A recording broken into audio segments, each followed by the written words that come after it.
아침 하나님과 함께 누리는 하늘의 양식 오늘 만나.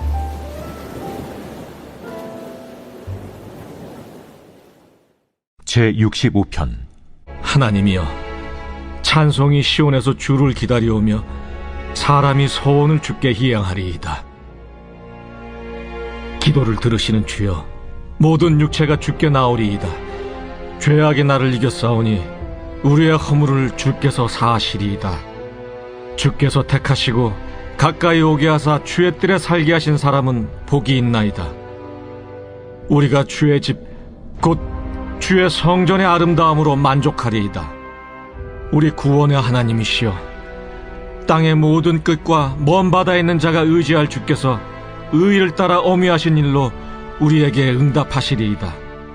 주는 주의 힘으로 산을 세우시며 권능으로 띠를 띠시며 바다의 설렘과 물결의 흔들림과 만민의 소요까지 진정하시나이다. 땅끝에 사는 자가 주의 징조를 두려워하나이다.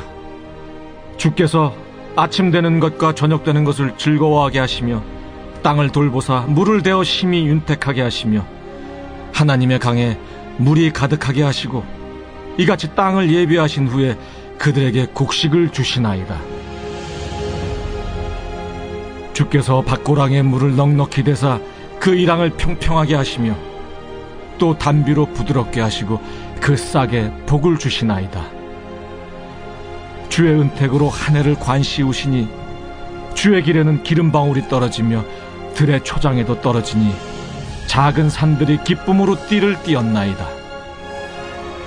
초장은 양떼로 옷 입었고 골짜기는 곡식으로 덮였음에 그들이 다 즐거이 외치고 또 노래하나이다.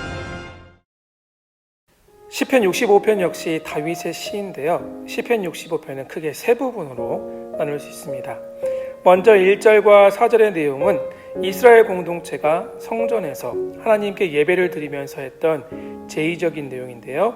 4절에서 주께서 택하시고 가까이 오게 하사 주의 뜰에 살게 하신 사람은 복이 있나이다. 우리가 주의 집 곧 주의 성전의 아름다움으로 만족하리이다라고 고백하면서 다윗은 하나님의 부르심으로 성전에서 하나님을 예배하고 하나님의 임재를 경험하는 자가 누리는 복에 대해서 노래하고 있죠. 두 번째 부분은 5절에서 8절인데요. 여기서 다윗은 힘으로 산을 세우시고 권능으로 띠를 띠시며 바다의 설렘과 물결의 흔들림과 만물의 소요를 진정시키시는 우주 만물을 창조하시는 하나님에 대해서 노래하고 있습니다. 철저한 창조주 하나님에 대한 찬송 부분이죠. 마지막 부분 9절에서 13절은 다윗은 농사를 짓는 농부가 농사를 짓는 일을 통해서 경험하는 하나님의 섭리와 일하심을 노래하면서 우리의 작은 일상 가운데 임재하시고 역사하신 하나님을 고백하고 있습니다. 성도가 누리는 가장 큰 복이 있다면 하나님의 임재를 경험하는 거죠. 우리가 하나님의 살아계심과 우리와 함께 하시는 하나님의 임재를 경험할 수 있는 가장 확실한 기회가 있다면 바로 예배라고 할 수 있습니다. 시편 65편 전반부에서 다윗이 고백했던 것처럼 하나님께서 택하시고 하나님을 예배하는 자로 부르신 우리 성도는 복이 있는 사람입니다. 왜냐하면 우리는 예배를 통해서 하나님을 만나고 그분을 높이며 그분으로 만족을 누릴 수 있으니까요. 그런데 하나님의 임재는 우리가 모여 예배할 때만 있는 것이 아니죠. 우리의 일주일간의 삶을 생각해 보면 정해진 시간, 정해진 곳에서 모여 예배를 드리는 시간은 지극히 제한적입니다. 하지만 우리 하나님은 우리가 모여 예배하는 시간뿐만 아니라 우리의 삶의 모든 시간, 모든 순간 우리와 함께 임재하신다는 사실을 인식하는 것이 중요합니다. 이것이 믿음이고 또한 하나님의 존재 방식이니까요. 그러므로 이런 차원에서 생각해 보면 우리가 살아가는 하루하루가 곧 삶의 예배가 아니겠습니까? 그래서 다윗은 64편 9절 이하에서 일상에서 우리가 느낄 수 있는 하나님의 임재에 대해서 말씀하고 있습니다. 농부의 일상에서 임재하시고 일하시는 하나님을 9절에서 10절까지 이렇게 소개하고 있잖아요. 땅을 돌보시고 물을 대어 심히 윤택하게 하시고 강에 물을 가득 채우고 밭고랑에 물을 넉넉하게 되셔서 이랑을 평평하게 하시고 담비로 부드럽게 하시고 싹에 복을 주시는 하나님의 섭리와 임재를 말씀하고 있습니다.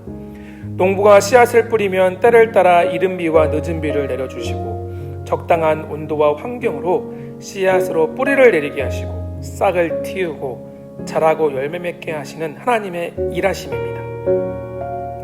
단순히 농부의 삶뿐만 아니라 우리는 하나님이 지으신 모든 세계를 통해서 하나님을 만날 수 있습니다.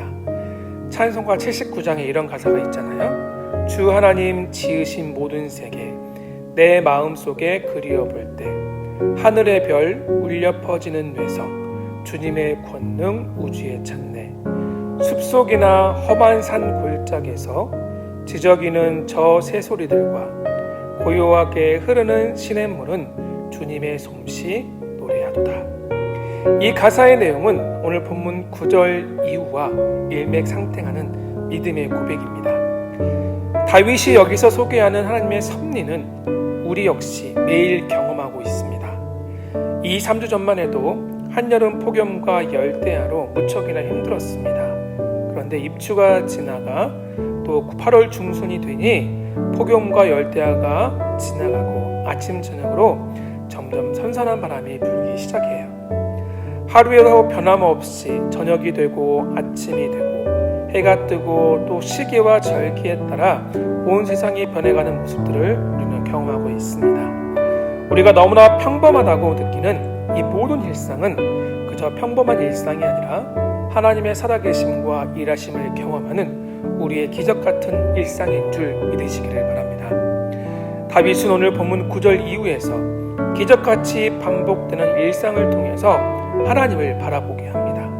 어떤 하나님이요? 우주 만물을 창조하시고 지금도 살아 역사하시며 이 땅을 하나님의 선한 뜻과 계획대로 섭리하시는 하나님을 바라보게 합니다. 사랑하는 성남제일의 성도 여러분, 오늘 하루 우리의 삶에 펼쳐질 기적같은 일상을 통해서 우리 하나님의 임재를 경험할 수 있기를 소망합니다. 다윗이 평범한 일상을 통해 하나님의 임재를 노래했듯이 찬송가 79장의 가사에서 나오는 믿음의 고백이 오늘 저와 여러분의 함께 부르는 찬양이 되기를 소망합니다. 그래서 평범한 우리의 일상이 하나님의 임재를 경험하는 기적의 일상이 되길 주의 이름으로 축원합니다.